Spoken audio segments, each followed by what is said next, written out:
भगवान महावीर एक नगर से दूसरे नगर का भ्रमण करते रहते थे। एक बार उन्हें किसी गांव जाना था। उस गांव को जाने के दो रास्ते थे। एक लंबा रास्ता था जो आरामदायक और आसान था। दूसरा रास्ता छोटा था मगर वो एक भयानक जंगल से होकर जाता था। महावीर ने छोटे रास्ते से जाने का निर्णय लिया। कुछ ग्वालों ने उन्हें उस रास्ते से न जाने के लिए कहा, क्योंकि उस रास्ते के जंगल में एक प्राणघातक सांप भी रहता था। उस सांप का नाम था चंड कौशिक। वो किसी को भी उस रास्ते से नहीं जाने देता था।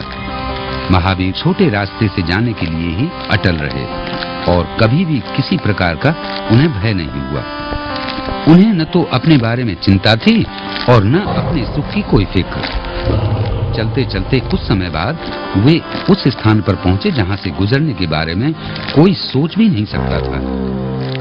महावीर वहां रुके और ध्यान करना शुरू किया।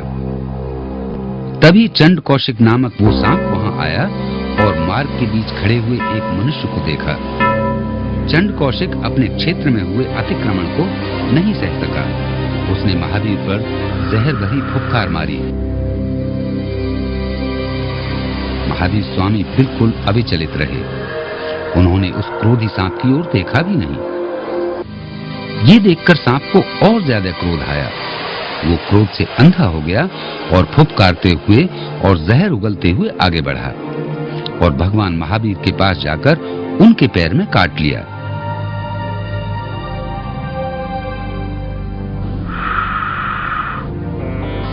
भगवान महावीर ने धीरे से अपनी आंखें खोली। उन्हें कोई चोट नहीं लगी थी। उनके पैर से सफेद रंग का दूध जैसा द्रव बहने लगा। सफेद रंग जो प्रेम और करुणा का प्रतीक है। महावीर स्वामी ने सांप की आंखों में देखा और कहा, समझो चंड कौशिक, समझो, शांत चंड कौशिक, शांत। आखिर सांप को शांति और प्रेम का संदेश मिल गया। उसे पता चल गया कि वो कौन थे और क्या कर रहे थे। वो शांत हो गया और धीरे धीरे अपने बिल में चला गया। प्रेम और दया के कुछ ही शब्दों का ये था जादुई असर।